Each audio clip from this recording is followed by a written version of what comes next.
Hello, नमस्कार, आदाब, सत श्री अकाल, कैसे गए, केम छो, hello and welcome to GATE academy.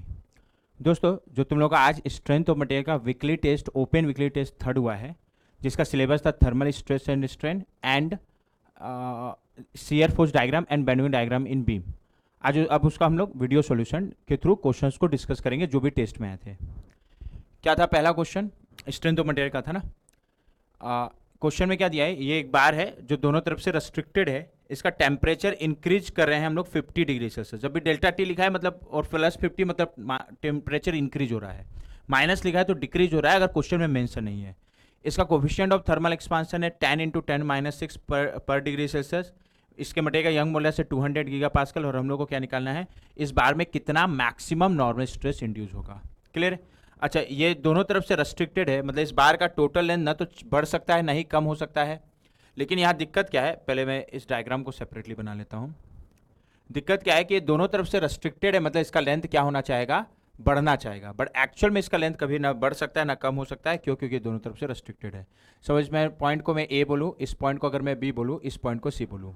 अब क्या हो रहा है, सिस्टम का टेम्परेचर बढ़ा रहे हैं तो इस पूरे कंप्लीट बार का लेंथ बढ़ना चाहेगा, लेंथ तो बढ़ना चाहेगा, बट ये दोनों तरफ से रेस्ट्रिक्टेड है तो इसका लेंथ को ये बढ़ने नहीं देगा। मतलब यहाँ कैसा रेस्ट्रिक्शन आ रहा है कि इसका लेंथ बढ़ना चाह रहा है, मैं उसको बढ़ने से जबरदस्ती रोक रखा हूँ, और बढ़ने से जबरदस्ती रोक रखा हूं तो दोनों तरफ इस तरीके का रेस्ट्रिक्शन आएगा क्या, जो इसको जबरदस्ती कॉन्ट्रैक्ट करके रखेगा। क्यों? क्योंकि इसका लेंथ बढ़ना चाह रहा है बट इसको मैं बढ़ने से जबरदस्ती क्या कर रखा हूं, रोक के रखा हूं। तो ऐसा रेस्ट्रिक्शन आएगा जो इसको जबरदस्ती क्या करके रखा है, कॉन्ट्रैक्ट। और चूंकि अभी सिस्टम में अलग से तो कोई एक्सटर्नल लोड लग नहीं रहा है, तो चूंकि सिस्टम में टोटल फोर्स जीरो है, तो ये जो रिएक्शन आया है पहले तो ऐसा क्यों आया, क्योंकि इसको जबरदस्ती कॉन्ट्रैक्ट करके रखा है, और इसकी वैल्यू क्या होगी, इक्वल होगी। ठीक है, यानी ये इक्वल एंड अपोजिट रिएक्शन आएगा इस रेस्ट्रिक्शन के कारण दोनों तरफ। मान लो तुम लोग इसकी वैल्यू अलग अलग भी लिया, R1 और R2। क्लियर? और नेट फोर्स इन एक्स डायरेक्शन जीरो करोगे तो अपने आप R1 इक्वल टू क्या आ जाएगा, R2। तो अब ये रेस्ट्रिक्शन मेरा R निकल गया रेस्ट्रिक्शन, तो मेरा मैक्सिमम नॉर्मल स्ट्रेस भी निकल जाएगा। और ये निकालने के लिए मेरे को अब कॉम्पैक्टिबिलिटी का इक्वेशन चाहिए, क्योंकि इक्विलिब्रियम के इक्वेशन से बता दिया ना कि दोनों बराबर होगा। कॉम्पैक्टिबिलिटी का इक्वेशन क्या है, इस सिस्टम में ए भी फिक्स है और सी भी फिक्स है, तो क्या मेरा डेल्टा ए सी की एक्चुअल वैल्यू जीरो होगी क्या? हाँ सर। और डेल्टा ए सी एक्चुअल में जीरो होगा क्योंकि ए और सी के बीच का गैप ना तो बढ़ सकता है ना कम हो सकता है। अब मैं क्या तरीका होता था एक्चुअल डेल्टा ए सी निकालने का, कभी जब टेम्परेचर चेंज आए तो डेल्टा ए सी मैकेनिकल प्लस डेल्टा ए सी थर्मल, जिसमें मैकेनिकल वो पार्ट होता है जो रेजिस्टेंस के कारण आया है, चाहे रेजिस्टेंस किसी भी कारण, चाहे वो लोड के कारण, रजिस्टर एक्सेल फोर्स के कारण रेस्ट्रिक्शन है, बट रेजिस्टेंस एक्सेल फोर्स वाला आ रहा है तो उसके कारण जो चेंज इन लेंथ आएगा वो मैकेनिकल। और थर्मल वाले निकालने का फॉर्मूला हमेशा सिंपल है, अल्फा एल डेल्टा टी, जहां alpha coefficient of thermal expansion है, एल उस पोर्शन का लेंथ है, और डेल्टा टी टेम्परेचर चेंज है, इंक्रीज हो रहा है तो प्लस लेना, डिक्रीज हो रहा है तो माइनस लेना। और ये दोनों का एल्जेब्रिक सम मेरा टोटल एक्चुअल डेल्टा बताएगा किसी भी पोर्शन का। तो एक्चुअल डेल्टा ऐसी कैसे निकालेंगे, मैकेनिकल प्लस थर्मल। अब मैकेनिकल जो रेजिस्टेंस के कारण आया है, अब रेजिस्टेंस के कारण निकालोगे तो मेरे को रेजिस्टेंस के कारण ए बी का अलग निकालना पड़ेगा, बी सी का अलग, क्योंकि ए बी टेपर रोड है। हाँ, पूरे ए बी के बीच में कोई नया एक्सेल लोड नहीं है तो पूरे ए बी का एक्सेल फोर्स वाला रेजिस्टेंस सेम होगा, बट वो टेपर रोड है तो उसके लिए क्या फॉर्मूला यूज करोगे चेंज इन निकालने का, मैकेनिकल वाला 4PL/π d1 d2, जहां पी उसका एक्सेल फोर्स है, d1 d2 उसके एक साइड का डायमीटर को d1 ले लोगे, एक साइड का d2। बट बीसी का पूरे का एरिया सेम है क्या? हाँ सर, पूरे का एरिया सेम है, और बीसी के बीच में कोई नया लोड नहीं है तो पूरे का एक्सेल फोर्स भी सेम होगा और मटेरियल तो पूरे का ही सेम है। तो बीसी के लिए फॉर्मूला क्या हो जाएगा, PL/AE मैकेनिकल वाला। तो डेल्टा एसी जो मैकेनिकल वाला पार्ट है वो दो पार्ट में निकालेंगे, एक तो delta A B mechanical plus delta B C mechanical. Clear? ये मैकेनिकल के लिए। अच्छा, प्लस थर्मल वाले पार्ट का बात करेंगे तो पूरे एसी का थर्मल एक साथ निकाल सकते हो, क्योंकि पूरे एसी का अल्फा सेम है क्या, और पूरे एसी का अल्फा सेम है तो थर्मल वाला पार्ट क्या होगा, अल्फा एसी का लेंथ इंटू डेल्टा टी, क्योंकि पूरे एसी का अल्फा और डेल्टा टी सेम है। तो इसमें सिंपल अल्फा कितना दिया है सर, 10 × 10⁻⁻6 इंटू पूरे एसी पोर्शन का लेंथ, पूरे एसी पोर्शन का फोर्स को न्यूटन में, डायमेंशन को mm में ले रहा हूं, तो पूरे एसी पोर्शन का लेंथ 2 मीटर है क्या, mm में कन्वर्ट करोगे तो 2000 इंटू डेल्टा टी कितना है 50 डिग्री सेल्सियस, और ये इक्वल टू क्या होगा, 0। अच्छा, डेल्टा ए बी मैकेनिकल और बीसी मैकेनिकल निकालने के लिए मेरे को ए बी और बीसी पोर्शन का एक्सेल फोर्स वाला रेजिस्टेंस निकालना पड़ेगा, और वो मैं शॉर्टकट तरीके से निकाल सकता हूँ। क्योंकि ए बी के बीच में कोई नया लोड नहीं है तो ए बी के हर एक क्रॉस सेक्शन का एक्सेल फोर्स वाला रेजिस्टेंस सेम होगा, तो जो ए बी के बीच के एक क्रॉस सेक्शन का एक्सेल फोर्स होगा वही हर एक क्रॉस सेक्शन का। अब इस एक क्रॉस सेक्शन का मैं लेफ्ट पोर्शन को लेकर निकाल लेता हूँ, तो इसके लेफ्ट पोर्शन में एक ही लोड आ रहा है आर, और यहाँ टेंसाइल को प्लस और कंप्रेसिव को माइनस लेते हैं शॉर्टकट तरीके में, तो ये इसके परपेंडिकुलर में इनवर्ड है यानी कंप्रेसिव, तो ए बी का एक्सेल फोर्स कितना है सर, -r। सेम तरीके से बीसी का एक्सेल फोर्स निकालोगे तो बीसी के भी हर एक क्रॉस सेक्शन का एक्सेल फोर्स सेम होगा, तो जो बीसी के एक क्रॉस सेक्शन का एक्सेल फोर्स है वही हर एक क्रॉस सेक्शन का। अगेन लेफ्ट पोर्शन को लेके निकालोगे तो एक ही लोड आ रहा है आर, इसके परपेंडिकुलर में इनवर्ड यानी कंप्रेसिव। यहाँ तक क्लियर है। और ए बी का एक्सेल फोर्स और बी सी का एक्सेल फोर्स निकल गया तो मैकेनिकल वाला पार्ट निकल जाएगा। क्या होगा, delta A B mechanical, A B के मैकेनिकल का फॉर्मूला क्या हो जाएगा, 4 P L upon pi D one D two, क्योंकि वो टेपर रॉड है। So 4 P A B portion का एक्सेल फोर्स जो माइनस आर है, एल ए बी पोर्शन का लेंथ चेक कर सकते हो, 1 मीटर एम एम में कन्वर्ट करोगे तो 1000 अपॉन पाई ई कितना है 200 गीगा पास्कल, ध्यान देना। तो हम लोग तो इसको मेगा पास्कल में कन्वर्ट करेंगे ना, क्योंकि फोर्स को न्यूटन में, डायमेंशन को एमएम में ले रहे हो, तो ये मेगा पास्कल, यानी क्योंकि मैथमेटिकली मेगा पास्कल और न्यूटन पर एमएम स्क्वायर सेम यूनिट होता है। तो ई की वैल्यू कितनी हो जाएगी, 200,000 mega pascal into D one D two, जहाँ D one is A B का एक साइड का डायमीटर, डी टू इस ए बी का एक साइड का डायमीटर। तो इस ए बी पोर्शन का एक साइड का डायमीटर 100 mm है और एक साइड का डायमीटर 50 mm, तो ये कितना हो जाएगा 100 into 50 plus delta B C mechanical, पूरे बी सी का एक्सेल फोर्स सेम है, एरिया भी सेम है, ई भी सेम है, तो P L upon A use करोगे, जहाँ पी बी सी पोर्शन का एक्सेल फोर्स जो माइनस आर है, एल बी सी पोर्शन का लेंथ जो 1000 है, ए बी सी पोर्शन के हर एक क्रॉस सेक्शन का एरिया वो क्या होगा पाई बाई 4 ऊपर चला जाएगा डी स्क्वायर, और बी सी पोर्शन का डायमीटर 50 है तो ये क्या आ जाएगा 50 square into E B C portion का मटेगा यंग वाले, सो भी कितना है 200,000, तो ये डेल्टा बी सी मैकेनिकल हो गया। प्लस ये अल्फा एल डेल्टा टी, ये तो कैलकुलेट कर लेंगे, 10 इंटू -6 इंटू 2000 इंटू 50, ये कितना आ रहा है 1, दैट इज इक्वल टू 0। यहाँ से जो पार्ट कॉमन आ रहा है वो कॉमन निकाल सकते हैं। अब ये इसके आगे पूरा कैलकुलेशन मैथमेटिक्स से कैलकुलेशन हो जाएगा। कितना आएगा, इसको सॉल्व करोगे तो 1000 divide by 4 divide by pi divide by 200,000, ये मैथमेटिक्स है ना, मैं कैलकुलेट कर ले रहा हूँ, इट इज़ 1000।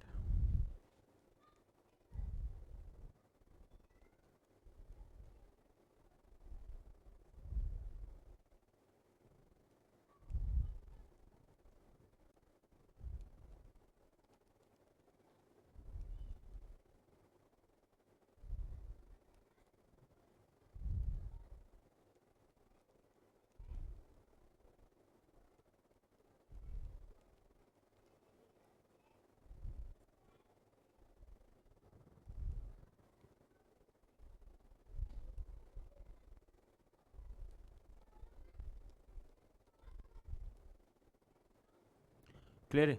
यहाँ से किसकी वैल्यू निकल जाएगी आर, और यहाँ से आर आ रहा है प्लस 261,799, कैलकुलेशन चेक कर लेना, 0.39 न्यूटन। ये किसकी वैल्यू निकल गई सर आर की।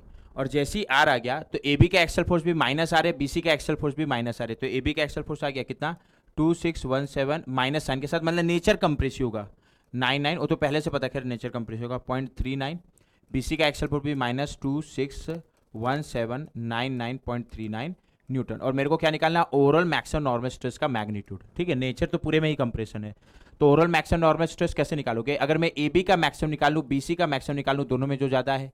अच्छा ए बी पोर्शन का मैक्सिमम नॉर्मल स्ट्रेस क्या होगा, ए बी पोर्शन के हर एक क्रॉस सेक्शन का एक्सेल फोर्स सेम है, एरिया अलग है, तो मैक्सिमम निकालना है तो वहाँ का होगा जहाँ का एरिया सबसे कम है, और ए बी पोर्शन में एरिया सबसे कम बी का है क्या, तो ए बी के हर एक क्रॉस सेक्शन का axial force minus 261799.39 divide by area minimum A B में बी का है जो डायमीटर वहाँ का 50 है, तो एरिया मिनिमम कितना हो जाएगा पाई बाई 4 स्क्वायर। तो यहाँ से ए बी का मैक्सिमम नॉर्मल स्ट्रेस आ जाएगा। मिनिमम एरिया क्यों लिया, क्योंकि अगर एक्सेल फोर्स सेम है तो जहाँ का एरिया सबसे कम होगा वहाँ का स्ट्रेस सबसे ज़्यादा आएगा, क्योंकि एरिया नीचे आ रहा है। और ये कितना आ रहा है pi by 4 divide by D square, it is coming 133.33 Newton पर mm स्क्वायर और मेगा पास्कल।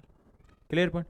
अच्छा बीसी का भी मैक्सिमम निकालोगे तो वो भी इतना ही आ रहा है। बीसी का मैक्सिमम क्या होगा, बीसी का तो खैर हर एक क्रॉस सेक्शन का स्ट्रेस सेम होगा क्योंकि एक्सेल फोर्स सेम है, और एक्सेल फोर्स वही है, ए बी और बीसी दोनों का सेम है 99.3, और बीसी का भी डायमीटर हो तो पूरे का ही सेम है 50, तो एरिया उसका भी कितना होगा पाई बाई 4 50 स्क्वायर, तो ये भी कितना आएगा 133.33 मेगा पास्कल।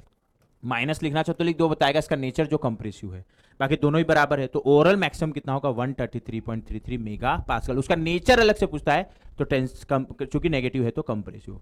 बाकी अभी मैग्नीट्यूड पूछा है तो मैक्सिमम नॉर्मल स्ट्रेस कितना होगा 133.33 मेगा पास्कल। कभी भी मैक्सिमम स्ट्रेस पूछा है तो मैग्नीट्यूड बताओगे। क्लियर है। अगर टेंसाइल को प्लस कंप्रेसिव को माइनस लेके पुट करना होगा तो क्वेश्चन में बता दोगे, बताया होगा। ठीक है, तो इसका आंसर क्या होगा 133.33 मेगा पास्कल। फर्स्ट क्वेश्चन अच्छा क्वेश्चन था ये। नेक्स्ट क्वेश्चन देखते हैं। नेक्स्ट ये सेकंड क्वेश्चन में क्या बोल रहा है, ये एक सिस्टम है, इसका इनिशियल लेंथ 2 मीटर है यानी एमएम में 2000, पर इधर एक गैप है 1 mm का। इसमें इनिशियल टेम्परेचर दिया हुआ है 10 डिग्री सेल्सियस का, अल्फा 20 × 10⁻6 डिग्री सेल्सियस, ई 100 गीगा पास्कल। तो पहले इसको मेगा पास्कल में कन्वर्ट करोगे तो 100,000 मेगा पास्कल। तो मेरे को ये पूछ रहा है टेम्परेचर जिसमें इसमें कंप्रेसिव स्ट्रेस जनरेट हो जाए 80 मेगा पास्कल का। अच्छा, तो टेम्परेचर वो बताना है जिसमें इसमें कंप्रेसिव स्ट्रेस जनरेट हो जाए 80 मेगा, मतलब कंप्रेशन में आना चाहिए, टेम्परेचर बढ़ाएंगे। अच्छा, कंप्रेशन में तभी आएगा जब क्या होगा, मैं इतना ज़्यादा टेम्परेचर बढ़ा दूं कि ये इसको क्रॉस करने लगे, किसको, गैप को। अगर मान लो मैं टेम्परेचर इतना बढ़ा रहा हूं कि जो एक्चुअल चेंज इन लेंथ है वो इस प्रकार है, बिना एक बार के लिए मैं राइट सपोर्ट नहीं है कंसिडर करूं, ठीक है। अगर मैं इस पॉइंट को ए बोलूं, इस पॉइंट को बी बोलूं, तो एक्चुअल डेल्टा ए बी क्या होगा, mechanical plus thermal, delta A B mechanical plus delta A B thermal. Mechanical जो एक्सेल फोर्स के कारण आया हो, चाहे वो किसी भी कारण, चाहे वो लोड के कारण, चाहे रेजिस्टेंस का, अभी अलग से कोई लोड नहीं लगा है। अगर ये राइट सपोर्ट नहीं है मान लो, क्योंकि यहाँ 1 mm का गैप है, तब तो कोई इसमें रेजिस्टेंस आएगा ही नहीं, क्योंकि ना कोई लोड है ना कोई रेस्ट्रिक्शन है। तब actual delta A B thermal के बराबर होगा क्या, और थर्मल क्या होगा, अल्फा ए बी का लेंथ डेल्टा टी। अगर alpha A B length delta T, ये जंक्शन कब वैलिड है, जब राइट सपोर्ट का रोल नहीं है। जब बिना राइट सपोर्ट के लिए एक्चुअल चेंज लेंथ की वैल्यू जो भी आए 1 या 1 से कम आए, क्योंकि जैसे ही ये इस गैप को क्रॉस करने की कोशिश करेगा, यहां पर रेस्ट्रिक्शन आएगा तो स्ट्रेस आएगा। लेकिन क्वेश्चन में ही बोल दिया कि 80 मेगापास्कल का स्ट्रेस आना चाहिए, तब तक टेम्परेचर बढ़ाना है। मतलब ये पक्का है क्या, इस गैप को ये क्रॉस करने की कोशिश करेगा, इतना ज्यादा टेम्परेचर बढ़ाऊंगा, और ये इस तरीके से क्रॉस करने की कोशिश करेगा कि 80 मेगापास्कल का कंप्रेसिव स्ट्रेस आ जाए। तो मतलब पक्का है कि यहाँ राइट सपोर्ट का भी रोल है, और राइट सपोर्ट का भी रोल है। बस क्या होगा, तो क्या दोनों सपोर्ट में रेस्ट्रिक्शन ले लो इस तरीके से। और ऐसा क्यों लिया, क्योंकि इतना ज्यादा मैं टेम्परेचर बढ़ा रहा हूं कि ये इसको क्रॉस करने की कोशिश कर रहा है, और क्रॉस करने की कोशिश कर रहा है तो ये क्रॉस करने से रोकेगा, तो इधर रेस्ट्रिक्शन ऐसा आएगा, उसको अगर मैं R1 बोलूं या R बोल दूं, और चूंकि अलग से कोई एक्सटर्नल लोड नहीं है, तो इसको बैलेंस करने के लिए इधर रिएक्शन ऐसा आना चाहिए क्या, यानी इक्विलिब्रियम के इक्वेशन से दोनों का डायरेक्शन इक्वल एंड अपोजिट होगा और वैल्यू सेम होगा। और ये इसका एरो ऐसा ही रहेगा कि ये इसको जस्ती कॉन्ट्रैक्ट करके रखे। क्यों, क्योंकि अगर मैं इतना ज्यादा टेम्परेचर बढ़ा दे रहा हूं कि ये इसको क्रॉस करने की कोशिश करेगा, तो ये इसको दबाई के रखा है ना, तो इधर ऐसा आएगा, और इधर आएगा तो इसको बैलेंस करने के लिए इधर आ जाएगा, क्योंकि कोई भी एक्सटर्नल लोड नहीं है। अब ये एक अननोन हो गया, इस अननोन को सॉल्व करने के लिए कॉम्पैक्टिबिलिटी का इक्वेशन चाहिए, बट यहाँ डायरेक्टली क्वेश्चन में आर देके टेम्परेचर रेंज पूछ लिया है, ठीक है। आर कैसे दिया है ध्यान देना, तो मेरे को क्वेश्चन में इतना ज्यादा टेम्परेचर बढ़ा देना है कि सिस्टम में 80 मेगापास्कल का कंप्रेसिव स्ट्रेस आ जाए। तो ध्यान देना, अगर अभी मैं आर लेके सॉल्व करूं तो इस ए बी के हर एक क्रॉस सेक्शन का एक्सेल फोर्स सेम होगा, और एक्सेल फोर्स -r के बराबर होगा क्या, क्यों, क्योंकि लेफ्ट पोर्शन को ले लो, ये इसके परपेंडिकुलर मीनवर्ड। तो नेचर तो कंप्रेसिव होगा, मेरे को पहले से पता था, क्वेश्चन में भी दे रखा है। अच्छा, अगर ए बी के हर एक क्रॉस सेक्शन का एक्सेल फोर्स -r है, तो स्ट्रेस क्या होगा, अभी मैं टेंसाइल को प्लस कंप्रेसिव को माइनस ले रहा हूं, तो stress -r divide by area होगा क्या। एरिया को एक बार के लिए ए मान लो, एरिया ना दिया हो तो ए मान लेना, ठीक है। तो ए मान लो, उसका जरूरत नहीं होगा, बाद में कट जा रहा होगा इसलिए नहीं दिया होगा। चेक कर लेते हैं एरिया दिया है कि नहीं, सर नहीं दिया है तो ए मान लो। अब मेरे को क्वेश्चन में ए बी में कितना स्ट्रेस आना चाहिए दे दिया, 80 मेगापास्कल कंप्रेसिव, और यहां मैं कंप्रेसिव को माइनस साइन के साथ लिख रहा हूं, मतलब क्वेश्चन में सिग्मा ए बी को -80 मेगापास्कल लेने बोला है क्या, हाँ सर। तो यहां से आर की वैल्यू निकालोगे तो आर दे दिया है क्या, 80 इंटू ए, हाँ सर। तो मेरे को दोनों सपोर्ट में रिएक्शन और आर पॉजिटिव आया, मतलब ये एरो सही है, क्योंकि क्वेश्चन में ही कंप्रेसिव स्ट्रेस दिया था ना, तो ये तो सही नेचर के साथ ही लिया हूं। तो क्वेश्चन में ही बोल दिया इतना ज्यादा टेम्परेचर बढ़ा देना है कि ये इस तरीके से इस गैप को क्रॉस करने की कोशिश करे कि 81 न्यूटन का दोनों तरफ इस तरीके का इस डायरेक्शन में रिएक्शन आ जाए, या क्या। तो मेरे को ये दिया है इसलिए टेम्परेचर राइज पूछ लिया। अब वो निकालने के लिए मेरे पास एक कॉम्पैक्टिबिलिटी का इक्वेशन है कि टेम्परेचर राइज करेंगे, इतना ज्यादा कर दिया कि ये इसको क्रॉस करने की कोशिश करा है, तो क्रॉस होने नहीं दिया, इसलिए ये रेस्ट्रिक्शन आ गया। लेकिन ये गैप को तो फिल किया होगा, क्योंकि 1 mm का गैप था।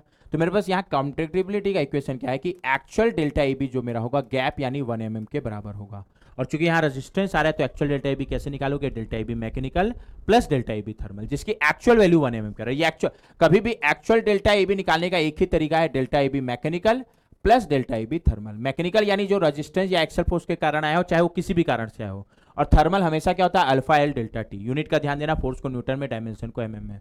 तो अभी ए बी के हर एक क्रॉस सेक्शन का एक्सल फोर्स कितना है, -r, और r 80 है, तो मतलब -80 इंटू ए, यही है क्या।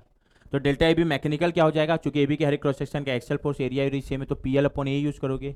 पी ए बी के हर एक क्रॉस सेक्शन का एक्सल फोर्स जो -80 इंटू ए है, एल ए बी पोर्शन का लेंथ mm में 2 मीटर दिया, तो mm में 2000 मीटर mm, ए एरिया को ए ही माना हो, और यंग मॉडुलस ध्यान देना 100,000 न्यूटन पर एम स्क्वायर या मेगा पास्कल है क्या, plus delta A B thermal क्या होगा, अल्फा एल डेल्टा टी। तो अल्फा कितना है, अल्फा कितना है, coefficient of thermal expansion 20 × 10⁻⁶ into A B portion का लेंथ 2 मीटर यानी mm में 2000 mm इंटू डेल्टा टी तो पता करना है, दैट इज इक्वल टू 1। तो यहाँ से क्या निकल जाएगा, एक ही अननोन है क्योंकि ये ए और ये कट जाएगा, तो डेल्टा टी कितना आ रहा है, delta T 80 into 2000 divide by 100 000 with minus उधर जाएगा तो +1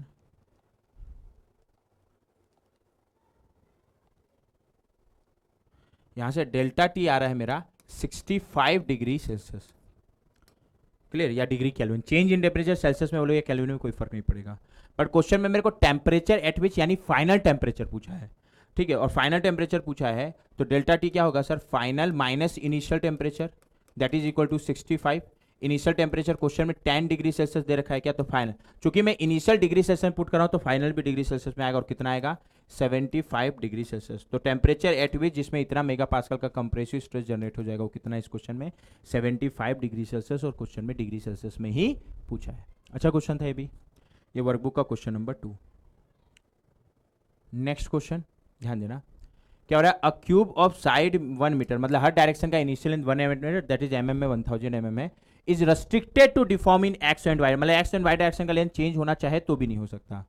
अल्फा दे रखा है, यंग मॉडल्स दे रखा है 200 000, पॉइजन रेशियो दिया है 0.3, temperature of the cube is increased by यानी डेल्टा टी दे रखा है +50। तो मेरे को क्या बेचारा change length in Z direction क्या होगा, तो अगर मैं नॉर्मल स्ट्रेन जेड डायरेक्शन का निकालूं तो चेंज लेंथ, पर उसके लिए मेरे को पहले तो रेस्ट्रिक्शन है तो हर डायरेक्शन में स्ट्रेस एनालिसिस करना पड़ेगा। ठीक है, क्वेश्चन में क्या वाला है, क्यूब है, हर डायरेक्शन की इनिशियल लेंथ क्या है 1 मीटर है, इस डायरेक्शन को मैं x मान लेता हूं, इस डायरेक्शन को y मान लेता हूं, और ये डायरेक्शन मेरा z हो गया। अब क्वेश्चन में क्या हो रहा है, cube is restricted to deform in x direction, मतलब x डायरेक्शन का लेंथ चेंज होना चाहे तो भी नहीं हो सकता। It is also restricted to deform in y direction, मतलब y डायरेक्शन का लेंथ चेंज होना चाहे तो भी नहीं हो सकता।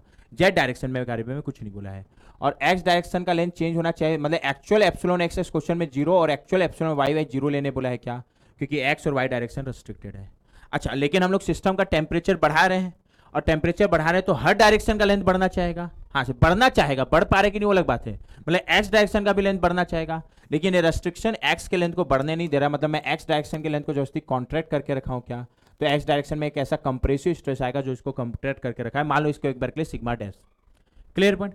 अच्छा, वाई डायरेक्शन का भी लेंथ बढ़ना चाहेगा, टेम्परेचर बढ़ा रहे हो, बट वाई को भी रेस्ट्रिक्ट कर रखा हूं तो बढ़ने, वाई का लेंथ बढ़ना तो चाह रहा है लेकिन रेस्ट्रिक्शन उसको बढ़ने नहीं देगा, मतलब मैं वाई डायरेक्शन को भी जस्ट कॉन्ट्रैक्ट करके रखा हूं क्या, तो यहाँ भी कंप्रेसिव स्ट्रेस आएगा, इसको सिग्मा डबल डैश, या नोन है बट आएगा, ये पक्का है क्योंकि रेस्ट्रिक्शन और टेम्परेचर बढ़ा रहा तो लेंथ बढ़ना चाह रहा है और ये उसको बढ़ने नहीं दे रहा। हाँ, जेड डायरेक्शन में कोई लोड है क्या, नहीं, तो लोड के कारण स्ट्रेस नहीं आएगा।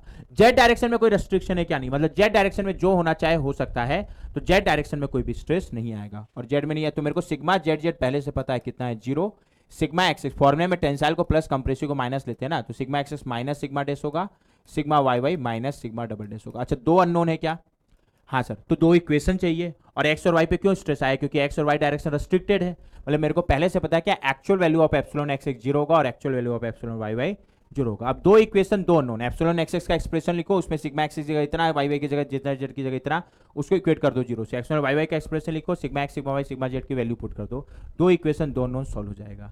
लेकिन इस 2 इक्वेशन को मैं एक सिंगल अननोन में कन्वर्ट कर सकता हूं, मतलब इसको सिंप्लीफाई कर सकता हूं, कैसे, जब भी ये कंक्लूजन में बताया था क्लास में, एप्सिलॉन एक्स एक्स और एप्सिलॉन वाई वाई दोनों सेम है किसी क्यूब या क्यूबॉइड में, अगर स्ट्रेन को देखोगे epsilon X X epsilon Y Y same है, यहां दोनों 0 मतलब सेम, तो पक्का sigma X X sigma Y Y भी सेम होगा, सेम मतलब मैग्नीट्यूड भी सेम, नेचर भी सेम, वैल्यू क्या होगा ये नहीं बता सकता बट दोनों सेम होगा।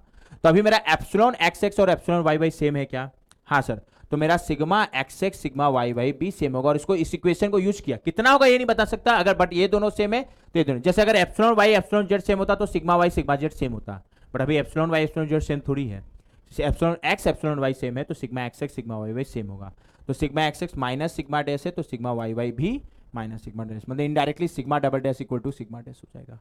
Clear point. तो अगर मेरा सिग्मा डैश निकल गया मतलब एक्स और वाई दोनों डायरेक्शन का स्ट्रेस निकल जाएगा। Clear point. और अब इसको एक अननोन में कन्वर्ट कर लिया तो एक कोई भी एक यूज कर लो, या तो एप्सिलॉन एक्स एक्स को 0 कर दो या एप्सिलॉन वाई वाई को 0। अच्छा, एप्सिलॉन एक्स एक्स को मैं 0 कर देता हूं। अब एप्सिलॉन एक्स एक्स का एक्सप्रेशन क्या है, एप्सिलॉन एक्स एक्स ये क्लास में बताया था mechanical plus epsilon X x thermal. Mechanical मतलब जो स्ट्रेस के कारण आया है, और थर्मल ये स्ट्रेन है थर्मल वाला। अगर मैं थर्मल वाला चेंज इन लेंथ के टर्म में लिखता तो उसका फॉर्मूला क्या था, अल्फा एल डेल्टा टी, उसी को स्ट्रेन के टर्म में लिखोगे तो इनिशियल लेंथ एल से डिवाइड कर दोगे तो अल्फा डेल्टा टी आ जाएगा। क्या जैसे epsilon x delta x thermal क्या होता है अल्फा एक्स डेल्टा टी, अगर एक्स डायरेक्शन की इनिशियल लेंथ को एक्स बोलूं अपॉन इनिशियल लेंथ से डिवाइड कर देते दैट इज एक्स से, तो एक्स डायरेक्शन का स्ट्रेन आ जाता है थर्मल वाला, और वो कितना आता है अल्फा डेल्टा टी। तो इसका फॉर्मूला याद रख सकते हो, स्ट्रेन के टर्म में थर्मल वाला पार्ट हमेशा अल्फा डेल्टा टी होगा, क्योंकि delta thermal alpha L delta T होता है, तो स्ट्रेन वाला अल्फा डेल्टा टी होगा।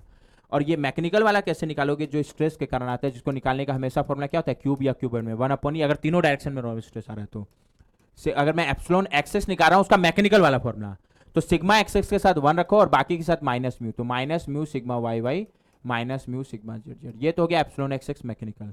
और थर्मल वाला स्ट्रेन के टर्म में लिख रहे हो तो अल्फा डेल्टा टी होगा हमेशा formula, that is equal to 0। मेरे को क्या पता है 1/e, क्वेश्चन में ई दे रखा है क्या, ई कितना है 200 गीगा पास्कल, तो मेगा पास्कल में कितना हो जाएगा 200,000 in bracket sigma X minus sigma dash है, हाँ sir minus mu, Poisson ratio भी दे रखा है क्वेश्चन में, पॉइजन रेशियो म्यू कितना है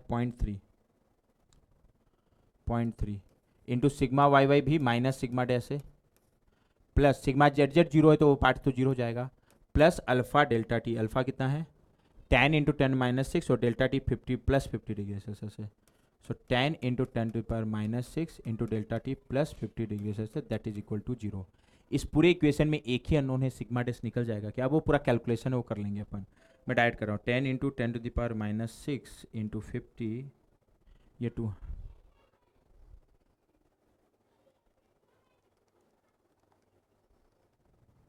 50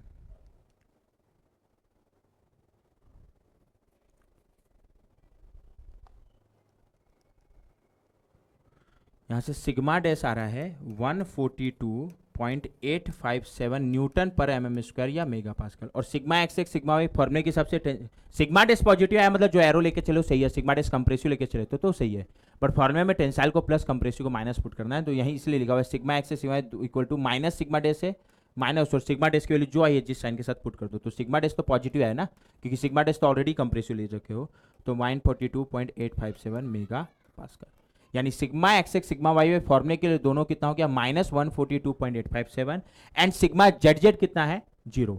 अब क्वेश्चन में जेड डायरेक्शन का चेंज लेंथ पूछा है, तो अगर मैं पहले जेड डायरेक्शन का नॉर्मल स्ट्रेन निकालूं तो चेंज लेंथ भी निकल जाएगा, और जेड डायरेक्शन का नॉर्मल स्ट्रेन कैसे निकालोगे sir, epsilon Z Z mechanical plus epsilon Z Z thermal, mechanical यानी जो स्ट्रेस का है उसका फॉर्मूला क्या होगा एप्सिलॉन जेड जेड मैकेनिकल यानी 1/e सिग्मा जेड जेड के साथ 1 और बाकी के साथ माइनस म्यू, तो minus mu sigma X minus mu sigma Y Y, plus thermal वाला स्ट्रेन के टर्म में लिख रहे हो तो क्या हो जाएगा अल्फा डेल्टा टी, क्योंकि चेंज लेंथ होता है अल्फा जेड डेल्टा टी, तो अपॉन इनिशियल लेंथ कर दोगे तो जेड जेड कर जाएगा अल्फा डेल्टा टी, क्या आ जाएगा 1/e, यहाँ से एप्सिलॉन जेड जेड निकल जाएगा, ई कितना है 200,000 in bracket sigma Z Z तो 0 है, माइनस म्यू 0.3 और सिग्मा एक्सेस कितना है -142.857, क्योंकि कंप्रेसिव इसलिए नेगेटिव पुट करेंगे ना, तो -142.857 माइनस म्यू 0.3 और सिग्मा जेड जेड भी उतना ही है -142.857 प्लस अल्फा कितना है 10 into 10⁻6 into delta T plus 50,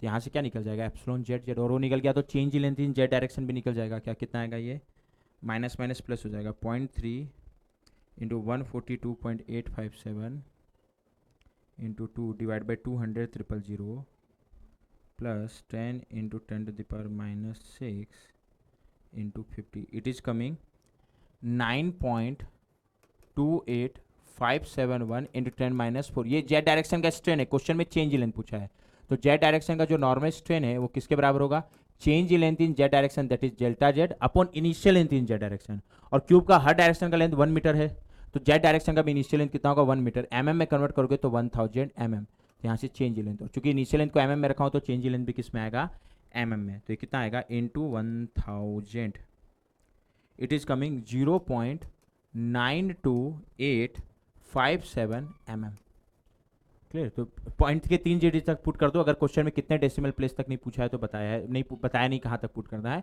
तो 3 डिजिट तक पुट कर दो, तो क्या हो जाएगा आंसर 0.928 mm, क्लियर। 0.9 गेट में इतना बड़ा रेंज देगा कि तुम लोग का आंसर रेंज के अंदर फंसे अगर कैलकुलेशन सही है, बस पॉइंट के 3-4 डिजिट तक कैलकुलेट करना, ठीक है। बाकी इसका आंसर कितना आ गया 0.928 mm। ये कौन सा क्वेश्चन था, क्वेश्चन नंबर 3। नेक्स्ट क्वेश्चन देख लेते हैं, क्वेश्चन नंबर 4। क्वेश्चन नंबर 4 में क्या बोल रहा है, इस बीम का शियर फोर्स डायग्राम, मैं बता चुका हूं शियर फोर्स बेनिफिट एलिमिनेशन, सही मत खोजो, गलत को हटाओ। और शियर फोर्स डायग्राम में मेरे को पता है जहां कंसंट्रेटेड फोर्स आएगा वहां सडन चेंज है। शियर फोर्स डायग्राम का स्लोप इंटेंसिटी ऑफ लोड बताता है कि अगर इंटेंसिटी ऑफ लोड का मैग्नीट्यूड बढ़ रहा है तो शियर फोर्स डायग्राम का स्लोप का मैग्नीट्यूड बढ़ेगा, इंटेंसिटी ऑफ लोड का मैग्नीट्यूड कम हो रहा है तो शियर फोर्स डायग्राम के स्लोप का मैग्नीट्यूड कम होगा। और हमेशा ऐसे जाते हुए देखना, इस पॉइंट को अगर मैं ए बोलूँ, इस पॉइंट को बी बोलूँ, ठीक है। अब एलिमिनेट करो, ध्यान देना, ए पे कंसंट्रेटेड फोर्स है तो सडन चेंज होना चाहिए, चारों पोर्शन में सडन चेंज है, बट तो स्लोप से। अगर मैं ए पे कंसंट्रेटेड फोर्स है तो शियर फोर्स के लिए जस्ट लेफ्ट राइट करोगे, बी पे भी कंसंट्रेटेड फोर्स वाला रिएक्शन आएगा तो शियर फोर्स सडन चेंज होगा तो जस्ट लेफ्ट राइट करोगे। अब ध्यान देना, ए के जस्ट राइट से बी के जस्ट लेफ्ट के, अगर मैं शियर फोर्स डायग्राम का स्लोप का बात करूं, ए के जस्ट लेफ्ट से बी के जस्ट राइट के बीच देखो, तो शियर फोर्स डायग्राम का स्लोप का जो मैग्नीट्यूड होता है वो इंटेंसिटी ऑफ लोड के बराबर होता है। मैग्नीट्यूड बस मैग्नीट्यूड देखो मोड लगा के, तो शियर फोर्स ए के जस्ट राइट से लेफ्ट टू राइट जाते हुए देखना, बी के जस्ट लेफ्ट तक इंटेंसिटी ऑफ लोड, यहां इंटेंसिटी ऑफ 0 है, यहां इंटेंसिटी ऑफ W है, तो इंटेंसिटी ऑफ लोड यानी W बढ़ रहा है क्या, तो शियर फोर्स डायग्राम के स्लोप का मैग्नीट्यूड बढ़ेगा, यानी ऐसा कर्व बनेगा जिसका टेंजेंट वर्टिकल की तरफ जाए लेफ्ट टू राइट जाने पे। तो एक तो स्लोप का मैग्नीट्यूड बढ़ेगा ना, तो स्ट्रेट लाइन नहीं बन सकता, यानी ऑप्शन सी गलत हो गया, ठीक है। अब स्लोप का मैग्नीट्यूड बढ़ना चाहिए, जैसे ध्यान देना है ए पे स्लोप का मैग्नीट्यूड बढ़ रहा है, इसका अंदर ए को सही मत करना, गलत को हटाना, क्योंकि बाकी दूसरा कोई चीज गलत कर दे तो, हाँ कट पीट के 3 ऑप्शन कट गया तो फिर ए सही होगा, तो सी को खारिज कर दिया। डी पे स्लोप का मैग्नीट्यूड कम हो रहा है जबकि बढ़ना चाहिए था, तो बी गलत हो गया। डी पे स्लोप का मैग्नीट्यूड यहां तक बढ़ रहा है उसके बाद कम होने लगा क्या, जबकि पूरा ए के जस्ट राइट से बी के जस्ट लेफ्ट तक W बढ़ रहा है, मतलब स्लोप का मैग्नीट्यूड शियर फोर्स डायग्राम के स्लोप का मैग्नीट्यूड बढ़ना चाहिए, तो डी भी गलत हो गया क्या, तो 3 गलत हो गया, तो फिर सही कौन सा होगा, ए। तो क्वेश्चन नंबर 4 का आंसर क्या है, ए। जस्ट अप्लाई एप्टीट्यूड, बाकी तो मैं शियर फोर्स डायग्राम बिना ग्राफ के बिना ऑप्शन के भी ड्रॉ करना सिखा चुका हूं, ठीक है। Question number 4। क्वेश्चन नंबर 5, अंतर देखो और गलत को हटाओ। इसमें क्या पूछ रहा है मेरे को, इस क्वेश्चन नंबर 5 में, यहाँ डायग्राम में वो छूट गया ना, मेरे को ये बताना है बेंडिंग मोमेंट डायग्राम इसमें कौन सा करेक्ट है ना। ये अगर नहीं समझ पाओगे तो मेरे ख्याल से समझ गए होगे, फिर भी इतना दिमाग लगाए, यहाँ बेंडिंग मोमेंट डायग्राम पूछ रहा है कौन सा सही है, वो लिखना छूट गया है, तो कौन सा बेंडिंग मोमेंट डायग्राम सही है, अप्लाई एलिमिनेशन मेथड। सबसे पहले तो मैं ये बताया क्या, इसको अगर मैं ए बोलूँ, इसको बी बोलूँ, यहाँ से नया लोड आ गया, इसको सी बोलूँ और इसको डी बोलूँ, ध्यान से देखना, ठीक है। यहाँ पर क्या करना पड़ेगा, अभी पूरा BMD बनाना होगा तो पहले तो SFD बनाओ, फिर जहाँ शियर फोर्स 0 वो पॉइंट भी लेना पड़ेगा, पर यहाँ एलिमिनेशन मेथड पहले लगाओ ना, उसके बाद नहीं हुआ तो मैं SFD बनाऊंगा। हाँ बट मेरे को इतना पता है कि जब भी किसी पोर्शन में कोई डिस्ट्रीब्यूटेड लोड ना हो तो बिना SFD बनाए, याद रखें, उस पोर्शन का बेंडिंग डायग्राम स्ट्रेट लाइन बनेगा, चाहे हॉरिजॉन्टल लाइन बने चाहे इंक्लाइन, बट स्ट्रेट लाइन बनेगा, ये पक्का है। और किसी पोर्शन में डिस्ट्रीब्यूटेड लोड है तो उस पोर्शन का BMD कभी भी लाइन नहीं बनेगा, लाइन के अलावा दूसरा कर्व बनेगा, क्योंकि उस समय डिस्ट्रीब्यूटेड लोड आ गया तो उस समय बेंडिंग डायग्राम का स्लोप का मैग्नीट्यूड हमेशा चेंज होगा, और स्लोप का मैग्नीट्यूड चेंज होगा उसका कारण क्या है कि क्योंकि शियर फोर्स की वैल्यू चेंज होगी, और स्लोप का मैग्नीट्यूड चेंज हो रहा है चाहे बढ़े चाहे कम हो, बट कर्व बनेगा, स्ट्रेट लाइन नहीं बनेगा। तो ध्यान देना, ए बी पोर्शन के बीच कोई डिस्ट्रीब्यूटेड लोड नहीं है क्या, तो इस पोर्शन का BMD स्ट्रेट लाइन बनेगा, तो जिस जिस ऑप्शन में स्ट्रेट लाइन नहीं है खारिज कर दो, खाली डी ऑप्शन में नहीं है, ठीक है। यहाँ ये कर्व दे दिया है ना, ये हो गया। अब बाकी ए बी सी और डी तो खारिज हो गया, ए बी सी का पैटर्न देखोगे ना तो तीनों पैटर्न में ग्राफ का पैटर्न सेम है, मतलब स्लोप, ध्यान देना, इसमें स्ट्रेट लाइन है, इसमें स्लोप का मैग्नीट्यूड बढ़ रहा है, सॉरी कम हो रहा है, यहाँ भी कम हो रहा है, फिर बढ़ने लगा, यहाँ भी बढ़ने लगा, ये यहाँ भी स्ट्रेट लाइन है, तीनों में पैटर्न सेम है एबीसी में, बस तीनों में एक एक अंतर दिख रहा है, बस वो अंतर मैं पता कर लूंगा। जैसे इस तीनों में ना ये मिड पॉइंट का जो बेंडिंग मोमेंट है, फर्स्ट में 0 दिया है, सी में नेगेटिव दिया है और बी में पॉजिटिव दिया है, यानी इस बीम के मिड पॉइंट का बेंडिंग मोमेंट निकाल लो। अगर वो पॉजिटिव आ रहा है तो ये दोनों ऑप्शन खारिज, और ये डी ऑलरेडी खारिज हो चुका है, तो बी से को गलत को हटाना है, क्योंकि मैं खाली अंतर को देख के गलत हटा रहा हूं। अगर वो 0 आया तो सी और बी खाली, डी तो पहले खारिज हो चुका है तो आंसर ए होगा। अगर वो नेगेटिव आ रहा है तो ए और बी खारिज, क्या हो जाएगा आंसर सी। तो बस सेंटर पॉइंट का यहाँ बेंडिंग मोमेंट निकाल लो, मतलब इस डायग्राम में सेंटर पॉइंट का बेंडिंग, डी को क्योंकि पहले ही खारिज कर चुके हो, ठीक है। तो हम लोग कहाँ का बेंडिंग मोमेंट निकाल रहे हैं इस डायग्राम में, अभी सेंटर पॉइंट का। अब वो तो पूरा मैथमेटिक्स कैलकुलेशन है, ठीक है।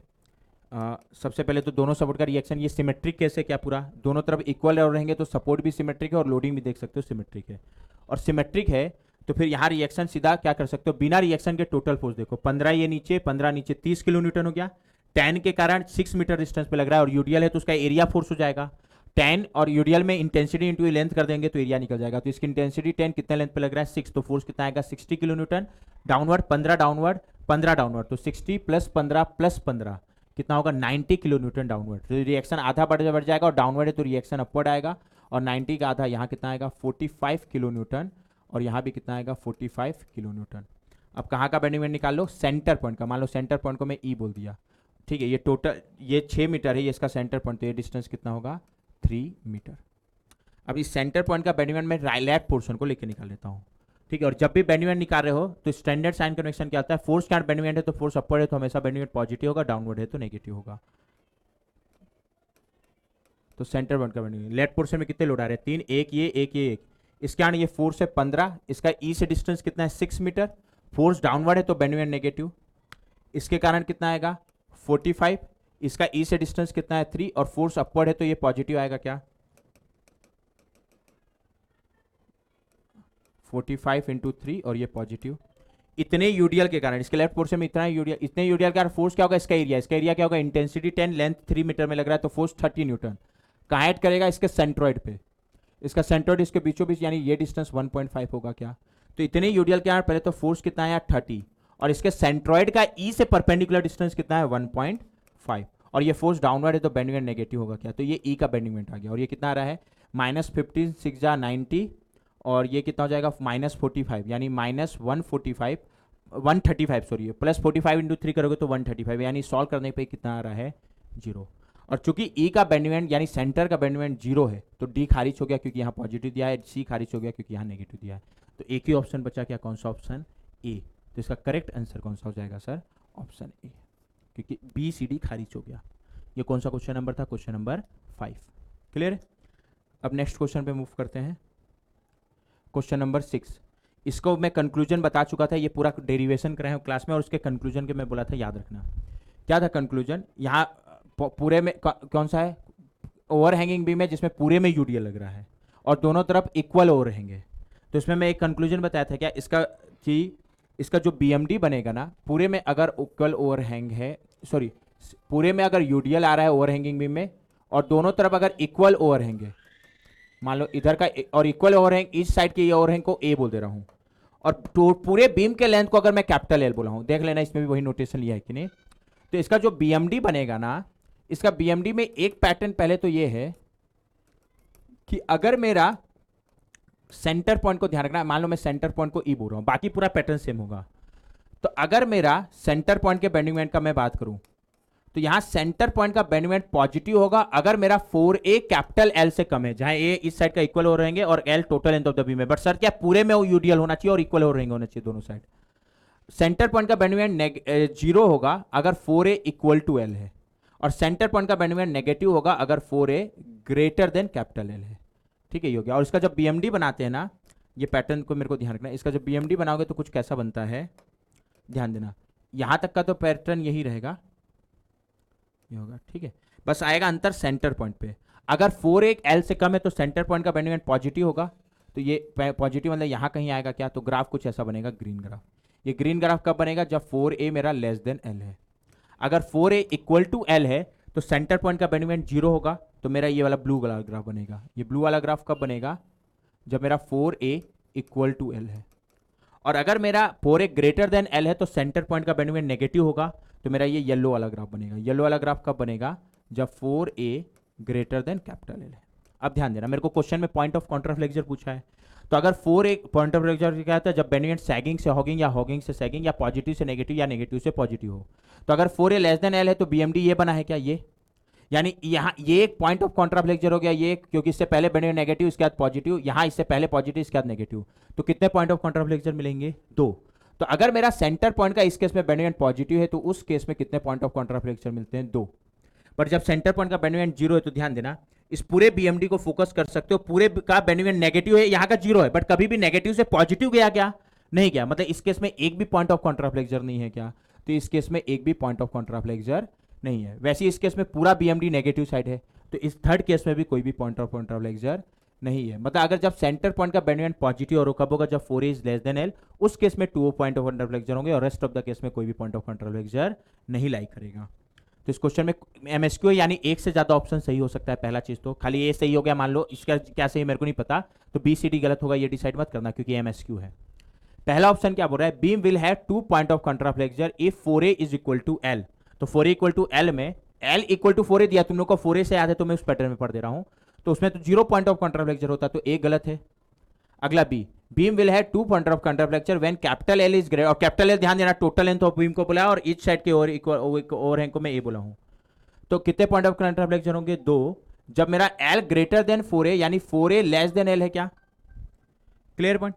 और 4a लेस देन एल में 2 पॉइंट ऑफ कॉन्ट्राफ्लेक्चर होंगे, यही तो मेरा कंक्लूजन आया क्योंकि सेंटर पॉइंट का बेंडिंग पॉजिटिव होगा, तो बी सही है। सी 0 पॉइंट ऑफ कॉन्ट्राफ्लेक्चर अगर 4a ग्रेटर देन एल, ये भी सही है, अभी पीछे लिखवा चुका हूं।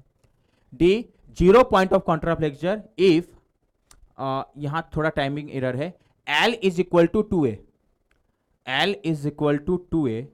अच्छा एल इक्वल टू 2a बोल दिया है, इसको एप्टीट्यूड लगाओ ना तुम लोग, 4a नहीं बोला, एल इक्वल टू 2a बोला है टोटल लेंथ को।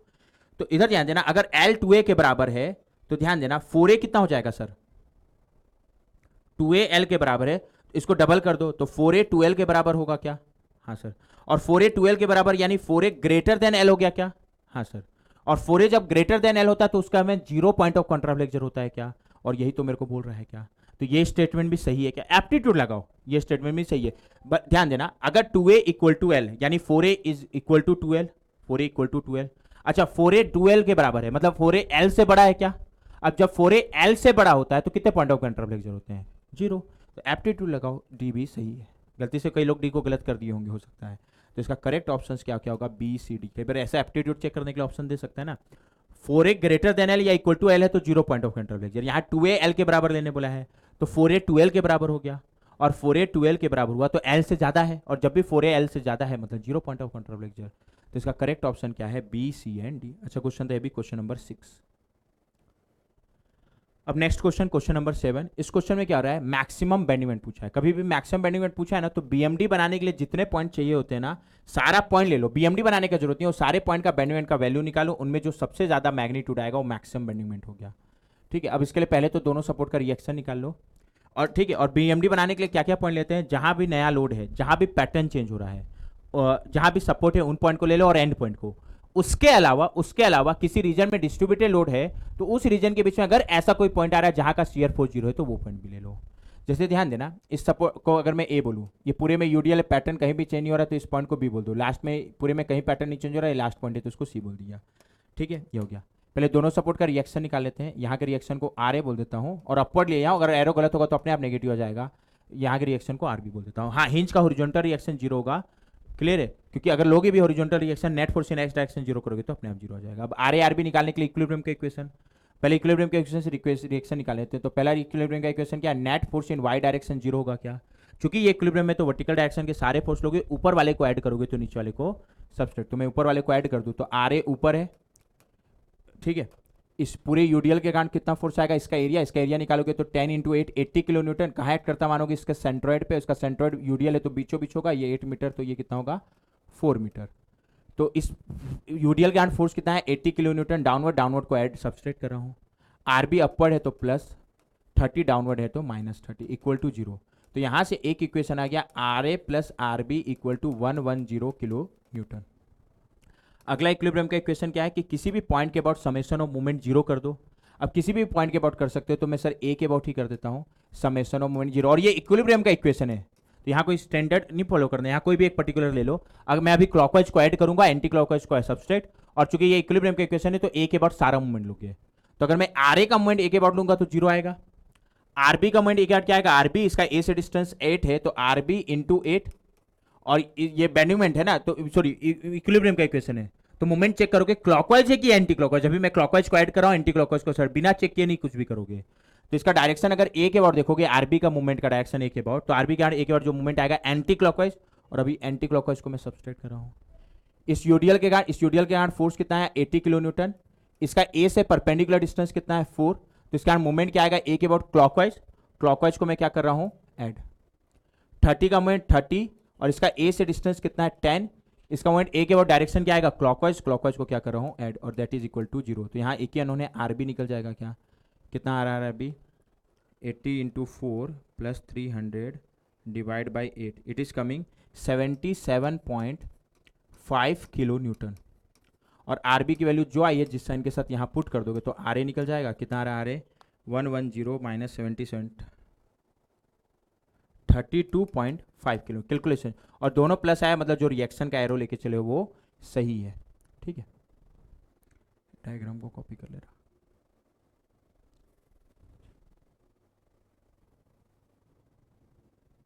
ठीक है, इसको ए बोला था, इसको बी, सी। आर बी आया 77.5 किलो न्यूटन अपवर्ड, और ये आया 32.5 किलो न्यूटन। ठीक है, अब मैक्सिमम बेंडिंग निकालना है, तो ए बी सी के अलावा ए बी रीजन में डिस्ट्रीब्यूटेड लोड है, तो अगर इस रीजन के बीच में ऐसा कोई पॉइंट आ रहा है जहां का शियर फोर्स 0 तो वो भी लोगे। तो क्या करो, बस क्या करो ना, ए बी रीजन का एसएफडी बना दो, पूरे का जरूरत नहीं है क्योंकि बस distributed load A B region में है। अब ए बी रीजन का अभी एसएफडी के हिसाब से नेमिंग करो, तो ए पे कंसंट्रेटेड फोर्स है तो जस्ट लेफ्ट जस्ट राइट करना पड़ेगा क्योंकि शियर फोर्स सडनली चेंज होगा। बी पे भी कंसंट्रेटेड फोर्स वाला रिएक्शन है तो जस्ट लेफ्ट और जस्ट राइट। और ए बी रीजन का शियर फोर्स डायग्राम बनाना है, मतलब मेरे को ए के जस्ट राइट से बी के जस्ट लेफ्ट के बीच के पोर्शन का एसएफडी बनाना है, तो अपने आप पता चल जाएगा कहीं का शियर फोर्स 0 है कि नहीं, बीच में है तो वो पॉइंट भी लेना पड़ेगा बीएमडी बनाने के लिए। क्या क्या आ जाएगा, तो अगर तुम लोग शियर फोर्स निकालोगे, शियर फोर्स का साइन कन्वेक्शन क्या होता है, ये स्टैंडर्ड साइन कन्वेक्शन है, लेफ्ट पोर्शन को लेकर निकाल रहे हैं तो अपवर्ड को प्लस डाउनवर्ड को माइनस, राइट पोर्शन को ले रहे हैं तो डाउनवर्ड को प्लस अपवर्ड को माइनस, और एक साइड के डाउनवर्ड को प्लस अपवर्ड को माइनस, और एक साइड के पोर्शन में जितना भी ट्रांसवर्स फोर्स आ रहा है उसका अलजेब्रिक सम शियर फोर्स हो जाएगा। ए के जस्ट लेफ्ट का, खैर उसका तो जरूरत नहीं था, 0 आएगा शियर फोर्स, मेरे को इंपॉर्टेंट है ए का जस्ट राइट का और बी का जस्ट लेफ्ट का निकालने का। ए के जस्ट राइट का अगर मैं शियर फोर्स निकालूं, मतलब यहाँ का लेफ्ट पोर्शन को लेकर निकालूं, तो इसके लेफ्ट पोर्शन में एक ही लोड है 32.5 अपवर्ड, और लेफ्ट पोर्शन को ले रहे हो तो अपवर्ड को प्लस राइट को माइनस लेना है, तो ए के जस्ट राइट का शियर फोर्स क्या आएगा, प्लस 32.5 किलो न्यूटन। उसके बाद अगला पॉइंट क्या है, बी का जस्ट लेफ्ट। ठीक है, और बी के जस्ट लेफ्ट का शियर फोर्स क्या आएगा, यहाँ का निकालना है, कौन सा पोर्शन चाहो तो लेफ्ट पोर्शन को ले लो या राइट, मैं राइट पोर्शन को लेता हूं। राइट पोर्शन को ले रहे हो तो डाउनवर्ड को प्लस अपवर्ड को माइनस लोगे, तो ये 30 डाउनवर्ड है और डाउनवर्ड को प्लस, अच्छा ये फोर्स भी आ जाएगा क्योंकि इसके राइट पोर्शन में बी पॉइंट इन्वॉल्व हो रहा है, और ये अपवर्ड है क्या, और अपवर्ड को माइनस यानी माइनस 77.5। ये सॉल्व करें तो कितना आ रहा है, माइनस 47.5 किलो न्यूटन। नेगेटिव आया क्या, तो ए के जस्ट राइट का पॉजिटिव, बी के जस्ट लेफ्ट का नेगेटिव आया, तो पक्का बीच में किसी ना किसी पॉइंट का शियर फोर्स 0 मिलेगा। ग्राफ बना के भी देख सकते हो। पूरा एसएफडी क्यों नहीं बना रहा, क्योंकि बस मेरे को ये पता करना है ए बी रीजन के बीच में वो पॉइंट जहां का शियर फोर्स 0 है, तो वो पता करने के लिए मैं बस ए के जस्ट राइट से बी के जस्ट लेफ्ट के बीच का ग्राफ बनाऊंगा। और ए के जस्ट राइट का शियर फोर्स कितना है सर, 32.5 पॉजिटिव, या क्या, और ये ए के जस्ट राइट का है, पूरा नहीं बना रहा हूं मैं, बस ए के जस्ट राइट से बी के जस्ट लेफ्ट का। बी के जस्ट लेफ्ट का शेयर फोर्स कितना है, माइनस 47.5 और नेगेटिव, तो नेगेटिव साइड ले लिया, और ये हाइट कितना होगा 47.5। अब इन दोनों को ज्वाइन करना है, और ज्वाइन कैसे करोगे, शेयर फोर्स डायग्राम का स्लोप कौन बताता है, इंटेंसिटी ऑफ लोड। ए के जस्ट राइट से बी के जस्ट लेफ्ट के बीच यूडीएल आ रहा है, मतलब इंटेंसिटी ऑफ लोड कांस्टेंट, मतलब शेयर फोर्स डायग्राम का स्लोप कांस्टेंट, तो कौन सा लाइन बनेगा, इंक्लाइंड लाइन। तो ये एसएफडी हो गया, और दिख रहा है कि ये बीच में एक पॉइंट मेरे को ऐसा जरूर मिल रहा है जहाँ का शेयर फोर्स 0 है, और ये पॉइंट भी मेरे को लेना पड़ेगा मैक्सिमम बेंडिंग मोमेंट कैलकुलेट करते समय। तो इनको ए बी सी बोला डी, तो इसका नेमिंग क्या कर देता हूँ डी। अब इसका लोकेशन, इस डिस्टेंस को एक्स बोल देता हूँ। यहाँ पर चूंकि ये स्ट्रेट लाइन बनाना है तो सिमिलर ट्रायंगल अप्रोच यूज करके, ये हाइट 32.5 है, ये 47.5, एक्स कैलकुलेट कर सकते हो। ये पूरा 8 है तो ये क्या हो जाएगा 8 माइनस एक्स। तो इस छोटे वाले ट्रायंगल का बेस कितना है एक्स अपॉन हाइट 32.5, इस बड़े वाले ट्रायंगल का बेस कितना है 8 माइनस एक्स और हाइट 47.5, तो यहाँ से x निकल जाएगा, क्या आएगा 47.5x इक्वल टू 32.5 इंटू 8 यानी 260 माइनस 32.5x। यहाँ से x निकाल रहे तो कितना आ रहा है, x is coming 3.25 metre, check कर सकते हो। ठीक है, मतलब ये पॉइंट जहाँ का शियर फोर्स 0 है। तो अब मेरे को बेंडिंग डायग्राम बनाने के लिए ए लोगे, बी लोगे और सी तो लोगे, साथ में डी भी लोगे क्योंकि वहाँ का शियर फोर्स 0 है। बट मेरे को बेंडिंग डायग्राम नहीं बनाना है, मैक्सिमम बेंडिंग निकालना है, मतलब इन चारों पॉइंट की वैल्यू निकालो, जो सबसे ज्यादा आएगा वो मैक्सिमम बेंडिंग। मतलब मैक्सिमम बेंडिंग के लिए कौन कौन सा पॉइंट का बेंडिंग निकालना पड़ेगा, ए का, डी का, बी का एंड सी का। अच्छा कहीं कपल आ रहा है क्या, नहीं, तो कपल आता तो जस्ट लेफ्ट राइट करते हैं। तो ए का बेंडिंग निकालते जाओ, कैलकुलेशन तुम लोग का काम है। बेंडिंग ए का निकालोगे तो 0 आएगा, हाँ सर। ए के बाद अगला किसका निकालना है, डी का, डी का बेंडिंग निकाल लो, हाँ सर। डी का बेंडिंग कौन से पोर्शन को लेकर निकाल लेता है, लेफ्ट पोर्शन को। तो इसके लेफ्ट पोर्शन में 2 लोड आ रहा है, एक तो ये वाला कंसंट्रेटेड फोर्स और इतना यूडीएल, हाँ सर। तो इसके कारण क्या आएगा 32.5, एक बार ये डिस्टेंस को एक्स ही रख देता हूँ, एक्स की वैल्यू 3.25 है, तो 32.5 इंटू एक्स, और फोर्स अपवर्ड है तो बॉन्डिंग मोमेंट पॉजिटिव होता है हमेशा। अगला इतना यूडीएल, इतने यूडीएल का फोर्स क्या आएगा, इसकी इंटेंसिटी 10 और इतना लेंथ x है, तो 10 इंटू एक्स कहाँ एक्ट करता मानोगे, इतने के सेंट्रोइड पे, तो इसका यहाँ से डिस्टेंस कितना होगा x/2, 2, तो इतने यूडीएल का फोर्स पहले तो कितना आया 10 इंटू एक्स, और इसके सेंट्रॉइड का डिस्टेंस डी से, क्योंकि डी के बाद मूवमेंट ले रहे हो, बेंडोमेंट निकाल रहे हो x/2, और ये फोर्स डाउनवर्ड है तो बेंडोमेंट क्या होगा नेगेटिव। एक्स की वैल्यू पुट कर दो सर, डी में एक्स की वैल्यू कितनी है 3.25 मीटर, तो यहाँ से बेंडोमेंट डी का निकल जाएगा, कितना आएगा 32.5 into 3.25, 10 into 3.25 square divide by 2, यार है 52.8125 किलो न्यूटन मीटर। डी के बाद कहाँ का निकालना है सर, बी का। बी का बेंडोमेंट क्या आएगा, राइट पोर्शन को लेके निकालो, आसान पड़ेगा। हाँ सर, तो इसके राइट पोर्शन में यहाँ एक ही बेंडोमेंट होगा ना, क्योंकि कंसंट्रेटेड कपल नहीं है, शियर फोर्स सडन चेंज होगा बट बेंडोमेंट नहीं। राइट पोर्शन में एक ही फोर्स आ रहा है 30, इसका मूवमेंट क्या आ जाएगा 30, इसका बी से डिस्टेंस 2, और फोर्स जब भी डाउनवर्ड है तो बेंडोमेंट नेगेटिव, तो 30 इंटू 2, और फोर्स डाउनवर्ड है तो बेंडोमेंट नेगेटिव, तो क्या आएगा -60 kilo newton metre. Last C है, लास्ट पॉइंट है वो, तो वहाँ का बेंडोमेंट 0 आएगा। इन सब में जिसका मैग्नीट्यूड सबसे ज्यादा, मॉड लगा के देखो कि वो ओवरऑल मैक्सिमम बेंडिंग हो जाएगा, और सबसे ज्यादा मैग्नीट्यूड 60 किलो न्यूटन मीटर है क्या, तो ओवरऑल मैक्सिमम बेंडिंग मोमेंट कितना आएगा सर 60 किलो न्यूटन मीटर, खत्म। और किलो न्यूटन मीटर में ही पूछा है, तो ये इस क्वेश्चन का आंसर हो गया। ओवरऑल मैक्सिमम बेंडिंग मोमेंट कितना आ रहा है 60 किलो न्यूटन मीटर। कौन सा क्वेश्चन था, क्वेश्चन नंबर 7, ठीक है। अब नेक्स्ट क्वेश्चन में मूव करते हैं, क्वेश्चन नंबर 8। इसमें मैक्सिमम शियर फोर्स पूछा है। मैक्सिमम शियर फोर्स ना, तो शियर फोर्स डायग्राम बनाने के लिए जितना पॉइंट लेना है ना, उन सब का वैल्यू निकालो शियर फोर्स का जो सबसे ज्यादा है। और शियर फोर्स डायग्राम के लिए मेरे को बस वो तो बेंडिंग मोमेंट से भी आसान है, एंड पॉइंट जहां पैटर्न चेंज हो रहा है और जहां सपोर्ट है, उसके अलावा और कोई पॉइंट लेने की जरूरत नहीं है। बस जहां कंसंट्रेटेड फोर्स आएगा वहां शियर फोर्स सडन चेंज होगा तो जस्ट लेफ्ट राइट कर देना, क्लियर पॉइंट। और पूरा एसएफडी नहीं बनाना है, बस उतने पॉइंट का वैल्यू निकाल लो शियर फोर्स का जितना एसएफडी बनाने के लिए जरूरत है, और उन सब में जो सबसे ज्यादा वो मैक्सिमम शियर फोर्स हो जाएगा। ये डायग्राम को अलग से कॉपी कर ले। अच्छा, ये डायग्राम जो लास्ट क्वेश्चन नंबर 7 में डिस्कस किए थे सेम था, इस पॉइंट को ए बोला था, इसको बी बोला था, इसको सी बोला था। और रिएक्शन निकालना पड़ेगा, वो पहले ही निकाल चुका हूँ, यहाँ का रिएक्शन और यहाँ का रिएक्शन। यहाँ का रिएक्शन 77.5 किलो न्यूटन अपवर्ड था, और यहाँ का रिएक्शन 32.5 किलो न्यूटन अपवर्ड था। अब एसएफडी बनाने के लिए जितना पॉइंट लेना है सारे पॉइंट की वैल्यू निकालो, जो सबसे ज्यादा आएगा वो मैक्सिमम शियर फोर्स। तो एसएफडी बनाने के लिए ए लेना पड़ेगा, एंड पॉइंट है, यहाँ पैटर्न चेंज हो रहा है तो बी ले लिया, यहाँ सपोर्ट भी है, और ये लास्ट पॉइंट है सी, ठीक है। ए पे कंसंट्रेटेड फोर्स है तो जस्ट लेफ्ट जस्ट राइट करेंगे, बी पे कंसंट्रेटेड फोर्स वाला रिएक्शन है तो जस्ट लेफ्ट राइट, सी पे भी कंसंट्रेटेड फोर्स है तो जस्ट लेफ्ट राइट, और इस सारे पॉइंट का शियर फोर्स का वैल्यू निकालो, जो सबसे ज्यादा आएगा वो maximum shear force. Shear force निकालते समय ये साइन कन्वेक्शन है, लेफ्ट पोर्शन को लेकर निकाले तो upward plus, downward minus, right portion को ले रहे हो तो नीचे को प्लस, ऊपर को माइनस, एक एक करके। ए का जस्ट लेफ्ट का शियर फोर्स तो 0 आएगा, ठीक है। लेफ्ट पोर्शन को ले लो, इसके लेफ्ट पोर्शन में कोई लोड ही नहीं है। अगला ए का जस्ट राइट, ये तो पहले भी निकाल चुका हूँ, ए के जस्ट राइट का शियर फोर्स क्या होगा, यहाँ का निकालना है। लेफ्ट पोर्शन को ले लो, कम लोड आ रहा है तो इसके लेफ्ट पोर्शन में क्या आएगा, ए तो पॉइंट, इसके लेफ्ट पोर्शन में ए पॉइंट इन्वॉल्व हो रहा है तो ए का रिएक्शन लेना पड़ेगा, और वो कितना है 32.5, और 4 से तो एजीटी जा जाएगा, और अपवर्ड, और लेफ्ट पोर्शन में अपवर्ड को प्लस लेना है क्या, तो ए के जस्ट राइट का शियर फोर्स क्या आएगा प्लस 2.5 किलो न्यूटन। उसके बाद अगला क्या है, बी का जस्ट लेफ्ट, बी का जस्ट लेफ्ट का शियर फोर्स, यानी यहाँ का निकालना है क्या, चाहे तो लेफ्ट पोर्शन को लेकर निकालो, चाहो तो राइट पोर्शन को। मैं राइट पोर्शन को लेकर निकाले तो इसके राइट पोर्शन में 2 लोड आ रहा है 30, और ये बी भी इसके राइट पोर्शन में आएगा तो बी का भी रिएक्शन लेना पड़ेगा क्या, हाँ सर। और राइट पोर्शन को ले रहे हो तो नीचे को प्लस, ऊपर को माइनस, तो ये 30 नीचे है तो प्लस, ये 77.5 ऊपर है तो माइनस, और कोई लोड नहीं है तो ये कितना आ जाएगा -47.5 किलो न्यूटन। इसके बाद कहाँ का निकालना है, बी के जस्ट राइट का, हाँ सर, बी के जस्ट राइट यानी इस सेक्शन का शियर फोर्स। राइट पोर्शन को लेकर निकालो, एक ही लोड है 30 और डाउनवर्ड, तो ये 30, और राइट पोर्शन में डाउनवर्ड को प्लस लेना है तो 30 किलो न्यूटन। उसके बाद सी के जस्ट लेफ्ट का, हाँ सर, सी के जस्ट लेफ्ट का अगेन राइट पोर्शन को लेकर निकालो, एक ही लोड है डाउनवर्ड तो प्लस 30 किलो न्यूटन आएगा क्या, क्योंकि डाउनवर्ड को प्लस लेना है। लास्ट सी के जस्ट राइट का, सी के जस्ट राइट का शियर फोर्स कितना होगा 0, क्योंकि इसके राइट पोर्शन में कोई मटेरियल ही नहीं है। और इन सब में जिसका मैग्नीट्यूड सबसे ज्यादा है वो मैक्सिमम शियर फोर्स, पर एक भी पॉइंट जो शियर फोर्स डायग्राम बनाने के लिए जरूरी है छूटना नहीं चाहिए। तो इन सब में सबसे ज्यादा मैग्नीट्यूड 47.5 किलो न्यूटन है क्या, तो ओवरऑल मैक्सिमम शियर फोर्स का मैग्नीट्यूड कितना होगा, बस मैग्नीट्यूड से मतलब है 47.5 किलो न्यूटन। क्लियर, किसी को भी दिक्कत, ये भी अच्छा क्वेश्चन था। कौन सा question number, question number 8। Question number 9, again मेरे को इसमें क्या पूछा है, करेक्ट बीएमडी।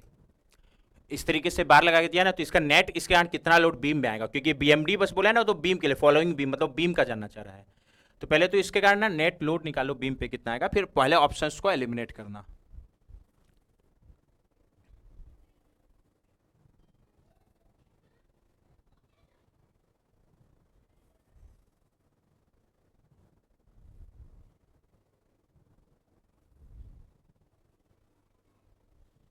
ये मैं बताया था कि जब भी इस तरीके का क्वेश्चन आए और खाली बीम का एनालिसिस करना हो ना, तो इस लोड को ना जो इस ब्रैकेट के थ्रू बीम पे लग रहा है उसको बीम पे ट्रांसफर कर दो, मतलब ब्रैकेट को तोड़ के अलग कर दो इस पॉइंट से, और जितना भी लोड ब्रैकेट में है ना उसको बीम में ट्रांसफर कर दो, ट्रांसफर करना है।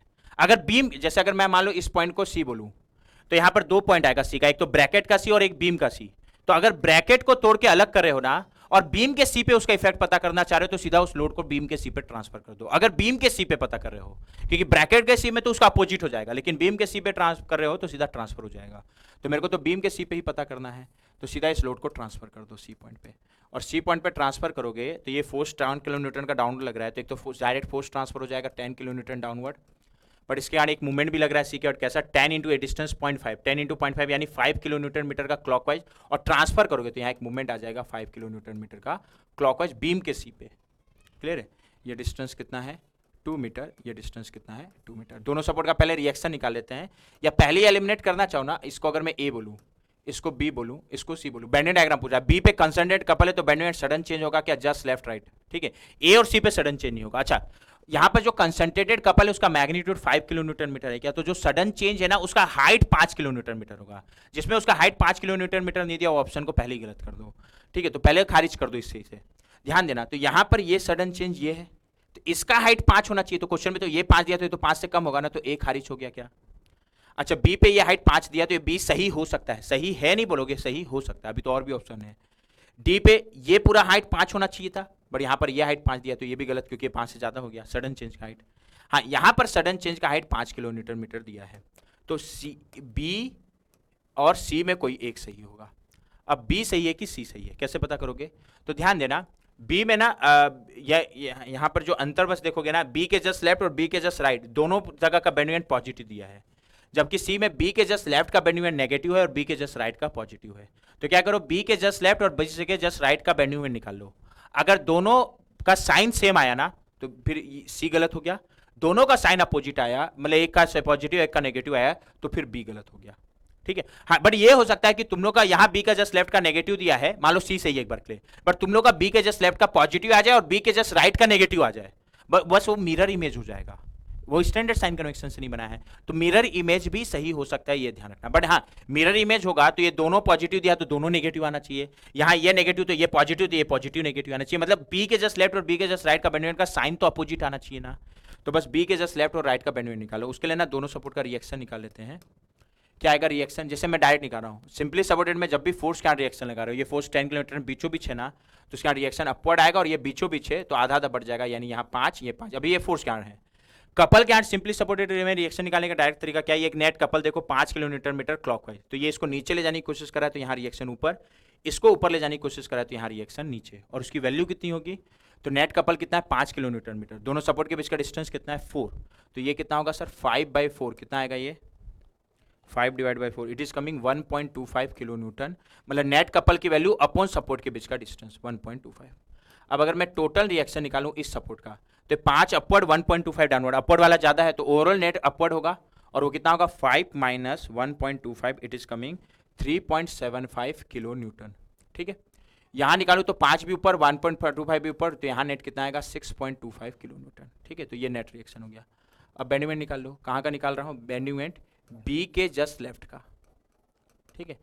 अब बी के जस्ट लेफ्ट का मैं ये हो गया, लेट पोर्शन को लेके निकाले तो कम कैलकुलेशन करना पड़ेगा, एक ही लोड है, और स्टैंडर्ड साइन कनेक्शन में फोर्स अपवर्ड है तो उसके अंदर बेंडिंग पॉजिटिव, डाउनवर्ड है तो नेगेटिव, तो इसके अंदर कितना आएगा 3.75, और इसका बी के जस्ट लेफ्ट से डिस्टेंस कितना है 2, और इस लेट पोर्शन को यहाँ तो बी पॉइंट इन्वॉल्व हो रहा है, तो बी के कपल से मेरे को कोई मतलब नहीं है, तो एक तो कितना है पॉजिटिव और कितना 3.75 इंटू 2 7.5 किलो न्यूटन मीटर। अच्छा, अगला बेंडिंग कहाँ का निकाल लेता हूँ, बी के जस्ट राइट का, हाँ सर यहाँ का निकालना। अच्छा, बी के जस्ट राइट का एक काम करता हूँ, राइट पोर्शन को लेकर निकाल लेता हूँ, तो बी पॉइंट इन्वॉल्व नहीं हो रहा राइट पोर्शन में, तो मेरे को बी के कपल से कोई मतलब नहीं है, राइट पोर्शन को लेकर निकाल रहा हूँ, तो इसके राइट पोर्शन में एक ही फोर्स आ रहा है 6.25, और फोर्स कैन कैसे निकालते हैं, फोर्स इंटू परपेंडिकुलर डिस्टेंस, तो फोर्स 6.25, इसका बी से डिस्टेंस 2, और जब भी फोर्स अपवर्ड है तो बेंडिंग में निकाल रहे हो ना तो पॉजिटिव होगा, 6.25 इंटू 2 ये कितना आ रहा है 12 पॉइंट, ध्यान देना दोनों पॉजिटिव आया क्या, हाँ किलो न्यूटन, और बी के जस्ट लेफ्ट का कम है मीटर, और बी के जस्ट राइट का ज़्यादा है, तो बी के जस्ट लेफ्ट का कम, बी के राइट का ज़्यादा, दोनों पॉजिटिव, मतलब बी सही, सी गलत हो गया क्योंकि यहाँ एक नेगेटिव एक पॉजिटिव, तो बचा एक ही ऑप्शन, कौन सा ऑप्शन बी, तो इसका करेक्ट बेंडिंग डायग्राम कौन सा ऑप्शन होगा, ऑप्शन बी। क्लियर, ये आंसर हो गया कौन से क्वेश्चन का, क्वेश्चन नंबर 9। अब एक क्वेश्चन बचा है 10, क्या पूछ रहा है, shear force at section MN, इस सेक्शन का पूछा है, ठीक है, शियर फोर्स, ठीक है। तो इसका ट्रांसफर फोर्स ऐसा आएगा क्या जो इसके परपेंडिकुलर हो। तो पहले तो क्या करता हूँ ना, इसका FBD अलग से बना लेता हूँ, क्योंकि इसके किसी पॉइंट का या सेक्शन का शियर फोर्स निकालना है ना। तो उसके लिए क्या करो, अगर मैं इस पॉइंट को A बोलूँ, इस पॉइंट को B बोलूँ, इसको अगर C बोलूँ, तो मैं BC पार्ट का अलग बनाना चाहता हूँ। तो उसके लिए क्या करो ना, इसको तोड़ तोड़ के FBD बना लो। और इसको ना, चूंकि यहाँ कंसंट्रेटेड फोर्स है ना, जहाँ से तोड़ना है, तो इसको यहाँ से तोड़ो, एक तो B के जस्ट लेफ्ट से, और इसको मैं B का जस्ट बॉटम बोल दूँ, क्या जो बोलना है वो बोल दो, यहाँ से तोड़ो, और B के जस्ट लेफ्ट से। तो क्या होगा, AB इतने पोर्शन का अलग बना दो, इस छोटे से पोर्शन का अलग बना दो, और इसका अलग बना दो। अच्छा, जहां से तोड़े हो, अगर इधर के FBD से यहाँ का रेजिस्टेंस निकालोगे, वहां जहां से तोड़े वहां रेजिस्टेंस लगाना पड़ेगा इस तरीके से कि वो लगाने के बाद इंडिविजुअल इक्विलिब्रियम में दिखे। और इधर से तोड़ने पे यहाँ का जो रेजिस्टेंस आया, इधर से तोड़ने पे यहाँ का resistance just equal and opposite आता है क्या। जैसे अभी ज्यादा कंफ्यूज मत करो, पहले तो इसको अलग अलग तोड़ के बना दूं। तो एक A, ये B का जस्ट लेफ्ट है, B नहीं है, ठीक है, ये हो गया। अगला इस पोर्शन का अलग बना दे रहा हूं, B पॉइंट का, ठीक है। तो ये पॉइंट B, इसको मैं B का जस्ट लेफ्ट बोल दिया, और ये B के आसपास ही है, इनके बीच का गैप नेग्लिजिबल, बस यहाँ अलग से इसलिए बना दिया क्योंकि यहाँ कंसंट्रेटेड फोर्स आ रहा है, कितना किलो न्यूटन का, 10 किलो न्यूटन का, जो B पे लग रहा है, B के जस्ट लेफ्ट पे नहीं। यहाँ A पे कंसंट्रेटेड फोर्स आ रहा है, कितने किलो न्यूटन का, 10 किलो न्यूटन का, ठीक है। और ये डिस्टेंस कितना है, ये गलती से 2 किलो न्यूटन लिखा है, इतना समझ गए होगे, ये 2 मीटर है ना। तो ये डिस्टेंस कितना है, 2 मीटर, ठीक है। और इस पोर्शन का अलग बना दे रहा है, ये B का जस्ट बॉटम से C पे कोई लोड नहीं है तो सीधा C से तोड़ दो। तो B के जस्ट बॉटम से C, अब चाहो तो बीम का भी बना सकते हो, बट मेरे को इस पोर्शन के किसी सेक्शन का शियर फोर्स निकालना है, तो उससे क्या मतलब है। अच्छा, ये लेंथ 1 मीटर और ये 1 मीटर, तो ये एंगल 45 होगा क्या, एंगल का ध्यान देना। हाँ, क्या आ जाएगा, सबसे पहले तो इसको ले लेता हूँ यहाँ का सारा, और इसको एक ही जगह से तोड़े हो तो यहाँ का रेजिस्टेंस, यहाँ इस तरीके से रेजिस्टेंस लगाओ क्योंकि वो लगाने के बाद ये पोर्शन इक्विलिब्रियम में दिखे। और यहाँ जो आएगा B का जस्ट लेफ्ट ये है, तो इधर से देखने पे ठीक इक्वल एंड अपोजिट रेजिस्टेंस आएगा, और इसको 2 जगह से तोड़े हो, एक यहाँ एक यहाँ, और यहाँ जो आएगा जिस इक्वल एंड अपोजिट यहाँ आएगा, और यहाँ का निकालिए तो फिर इसको इक्विलिब्रियम बनाने के लिए C का यहाँ का निकाल लोगे, क्या आएगा। इसको इक्विलिब्रियम बनाने के लिए सबसे पहले फोर्स को बैलेंस करो, तो बिना कुछ यहाँ लगाए देखो, net force in vertical, horizontal में तो ऑलरेडी 0 है, net force in vertical direction कितना रहा, 10 किलो न्यूटन डाउनवर्ड, तो उसको बैलेंस करने के लिए यहाँ 10 किलो न्यूटन अपवर्ड लगाना पड़ेगा क्या। हाँ, अब मूवमेंट को बैलेंस करो, बिना कुछ लगाए इसका नेट मूवमेंट देखो और उसका उल्टा लगा दो, क्योंकि यहाँ लगाने इसके लिए इसके बाद नेट मूवमेंट देखा, उसके ऊपर उल्टा कपल लगा दो। तो इसका नेट मूवमेंट कितना आएगा, 10 के कारण फोर्स इंटू डिस्टेंस, तो इसका 10, और B के जस्ट लेफ्ट से इसका डिस्टेंस कितना है 2, तो कितना आएगा 20 किलो न्यूटन मीटर, और डायरेक्शन देखोगे तो क्लॉकवाइज। तो अभी बिना कुछ लगाए इसका net movement 20 kilo newton metre clockwise है, तो यहाँ कैसे लगाना पड़ेगा 20 kilo newton metre anti clockwise. तो ये मेरा इक्विलिब्रियम बन गया। अब यहाँ पर जो आया है, ठीक उसका इक्वल एंड अपोजिट इफेक्ट यहाँ आएगा क्या, तो यहाँ 10 किलो न्यूटन अपवर्ड, तो यहाँ 10 किलो न्यूटन डाउनवर्ड, ठीक है। यहाँ 20 kilo newton metre anti clockwise, तो यहाँ 20 किलो न्यूटन मीटर क्लॉकवाइज। यहाँ का रेजिस्टेंस आ गया, बचा केवल इसमें आ गया नहीं, एक यहाँ का, और यहाँ का निकालते समय ये ध्यान रखूंगा कि ये इक्विलिब्रियम में रहे। तो कैसे लगाओगे यहाँ, सबसे पहले नेट फोर्स, तो बिना कुछ लगाए सारा फोर्स वर्टिकल डायरेक्शन में, तो net force in vertical direction कितना है 20 डाउनवर्ड, तो उसको बैलेंस करने के लिए यहाँ क्या लगाना पड़ेगा 20 अपवर्ड। अच्छा, बिना कुछ लगाए इसका नेट मूवमेंट देखो, तो इन सब फोर्स का तो डिस्टेंस नेग्लिजिबल है ना, क्योंकि ये गैप नेग्लिजिबल है, क्योंकि B का जस्ट लेफ्ट है और ये B का जस्ट फोर्स, तो फोर्स के तो कोई मूवमेंट नहीं आएगा, बट एक कपल आ रहा है क्या 20 किलो न्यूटन मीटर का क्लॉकवाइज। तो मैं बोलूँ क्या, बिना कुछ लगाए इस पॉइंट के बाद नेट मूवमेंट है 20 किलो न्यूटन मीटर क्लॉकवाइज, तो उसको बैलेंस करने के लिए यहाँ कैसे लगाना पड़ेगा 20 kilo newton metre anti clockwise, ये आ गया क्या। और यहाँ पर जो आया है, ठीक है, ये भी B का जस्ट बॉटम है, तो यहाँ जस्ट उसका इक्वल एंड अपोजिट आएगा, तो क्या आ जाएगा यहाँ 20 अपवर्ड, तो यहाँ 20 किलो न्यूटन डाउनवर्ड, यहाँ 20 kilo newton metre anti clockwise, तो यहाँ 20 किलो न्यूटन मीटर क्लॉकवाइज, ठीक है। अब यहाँ का भी निकाल सकते हो, चाहो तो निकाल लो, बाकी मैं शियर फोर्स निकालना है ना, तो मैं इधर से आके निकालूंगा, तो इधर का जरूरत नहीं पड़ेगा, फिर भी निकालने के लिए क्या आ जाएगा 20, ध्यान देना, पहले फोर्स को बैलेंस करो, बिना कुछ लगाया net force in vertical direction डायनोड आ रहा है 20, तो उसको बैलेंस करने के लिए यहाँ अपवर्ड लगाना पड़ेगा क्या 20 किलो न्यूटन। हाँ, अब मूवमेंट बिना कुछ लगाया इसका नेट मूवमेंट देखो, तो ऑलरेडी एक 20 किलो न्यूटन मीटर का कपल आ रहा है, क्लॉकवाइज कपल, तो एज इट इज आ जाएगा क्लॉकवाइज। इस फोर्स का कितना आएगा फोर्स 20, इसका C से डिस्टेंस कितना है 1, तो इसका मूवमेंट कितना आएगा सर फोर्स इंटू परपेंडिकुलर, यानी 20 इंटू 1 किलो न्यूटन मीटर, और ये कैसा आ रहा है C के बाद, ये भी क्लॉकवाइज आ रहा है क्या, और दोनों क्लॉकवाइज तो ऐड हो जाएगा, तो बिना कुछ लगाए C का नेट मूवमेंट कैसा है 40 किलो न्यूटन मीटर क्लॉकवाइज, तो उसको बैलेंस करने के लिए यहाँ क्या लगेगा 40 kilo newton metre anti clockwise, ये हो गया। ठीक है, तो ये मेरा इसके किसी सेक्शन का मेरे को एक्सियर फोर्स बस क्वेश्चन में पूछा है, वो निकालना है। तो ये डायग्राम मेरे लिए इंपॉर्टेंट है। और कहाँ का पूछा है सर? जो यहाँ से 0.5 डिस्टेंस दूर है वहाँ उस सेक्शन एमएन का शियर फोर्स पूछा है। शियर फोर्स मतलब ट्रांसफर फोर्स देखोगे ना, ट्रांसफर मतलब जो बीम का परपेंडिकुलर है।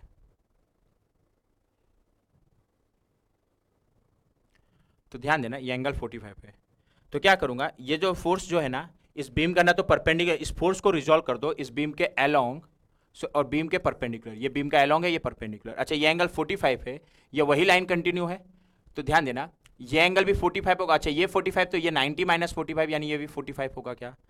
तो अगर इसको तुम लोग बीम के परपेंडिकुलर रिजॉल्व करोगे, मैं यहाँ अलग से बना देता हूँ, ये बी का जस्ट बॉटम और ये सी, ठीक है, बस ध्यान देना। तो ये 20 किलो न्यूटन का फोर्स ऐसे डाउनवर्ड आ रहा है, तो इसको रिजॉल्व करूंगा इस डायरेक्शन में, तो ये 20 साइन 45 आएगा क्या? और 20 साइन 45 कितना हो जाएगा? 20 इंटू साइन 45 ये आएगा 14.142 और इस डायरेक्शन में आएगा 14.142 किलो न्यूटन। ठीक है, अलोंग रिजॉल्व करोगे तो ये 20 कॉस 45 आएगा, वो भी 14.142 किलो न्यूटन आएगा। ठीक है, ये हो गया। और यहाँ जो मूवमेंट लग रहा है तो लग ही रहा है 20 किलो न्यूटन मीटर क्लॉकवाइज। ठीक है, अब मैं यहाँ का नहीं कर रहा हूँ रिजॉल्व, मैं इधर से आके निकालूंगा। और मेरे को यहाँ का शेयर फोर्स निकालना है जो इससे कितने डिस्टेंस पे है 0.5। तो यहाँ का शेयर फोर्स निकालना है, तो इसके एक साइड के पोर्शन में जितना ट्रांसफर फोर्स आ रहा है उसका एल्जेब्रिक सम, तो मैं ऊपर का पोर्शन ले रहा हूँ इसलिए इधर से मतलब नहीं है। और जितना भी ट्रांसफर फोर्स आ रहा है, अब यहाँ ना कोई भी एक साइन को नहीं ले लो। ट्रांसफर फोर्स मतलब इसका परपेंडिकुलर मतलब जो इस डायरेक्शन में आ रहा है, तो इस डायरेक्शन में मालूम मैं इधर वाले को ऐड कर रहा हूँ तो इधर वाले को सब्सट्रैक्ट कर दो। तो इसके इधर से अगर मैं आऊं तो केवल एक ही ट्रांसफर फोर्स आ रहा है, ये तो मूवमेंट है जो उसको फोर्स से कोई लेना देना नहीं। और ये अलोंग आ रहा है तो परपेंडिकुलर में तो एक ही फोर्स है ना ये, और इधर है मालूम मैं इधर वाले को ऐड कर रहा हूं और कुछ नहीं आ रहा। और बस फोर्स देखना है, तो यहाँ का शियर फोर्स कितना आ जाएगा 14.142 किलो न्यूटन। सब्सट्रैक्ट करते तो माइनस 14.142 किलो न्यूटन आता, बट शियर फोर्स का मैग्नीट्यूड कितना आया 14.142 किलो न्यूटन। तो इस सेक्शन एमएन का शियर फोर्स पूछा है क्वेश्चन में, और वो कितना आया 14.142 किलो न्यूटन में ही पूछा है। तो आंसर क्या हो जाएगा 14.142 किलो न्यूटन। तो ये हम लोग का जो आज सॉम का वीकली टेस्ट 3rd हुआ है उसका सॉल्यूशन हो गया। ओके।